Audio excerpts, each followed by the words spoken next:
న్యాయము చేయుట యెహోవానగు నాకు ఇష్టము అని దేవుడు అంటున్నాడు. అంటే నేను అన్యాయము చేయను అనే కదా.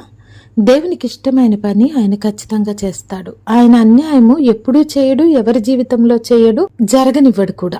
యోసేపును పోతీఫరు భార్య శోధించి యోసేపు అందుకు తిరస్కరించినందుకు అబద్ధముగా చెరసాల్లో వేయించింది. చేయని తప్పుకు కొన్ని సంవత్సరాలు యోసేపు శిక్షను అనుభవిస్తూ కూడా ఎక్కడా దేవుణ్ణి నిందించినట్టు మనం చూడము. ఒక్కసారి మనం దేవుడి కొరకు నిలబడితే, మాట్లాడితే, లోకాన్ని ఎదిరిస్తే దాని ద్వారా లోకం నుంచి మెప్పు రావాలని, మనుష్యులు మెచ్చుకోవాలని ఎదురు చూస్తాం. అక్కడే మనం తప్పు చేస్తాం. దేవుని కొరకు నిలబడ్డాము గనుక మనకి వెంటనే మంచి జరగాలి, మేలు జరగాలి, ఆశీర్వాదం రావాలి, మనల్ని బాధ పెట్టిన వారికి కీడు వెంటనే జరగాలని ఆశపడతాం, ఎదురు చూస్తాం, లేకపోతే నిరాశపడతాం.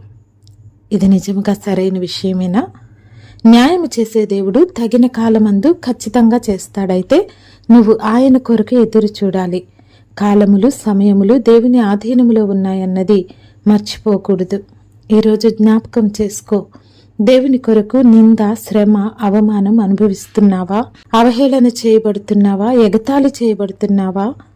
నువ్వు దేవుని కొరకు నిలబడినందుకు ప్రతిఫలం మనుషుల దగ్గర నుంచి వస్తుందని అస్సలు ఎదురు చూడొద్దు. అలా ఎదురు చూస్తే నువ్వు ఖచ్చితంగా నిరాశపడతావు.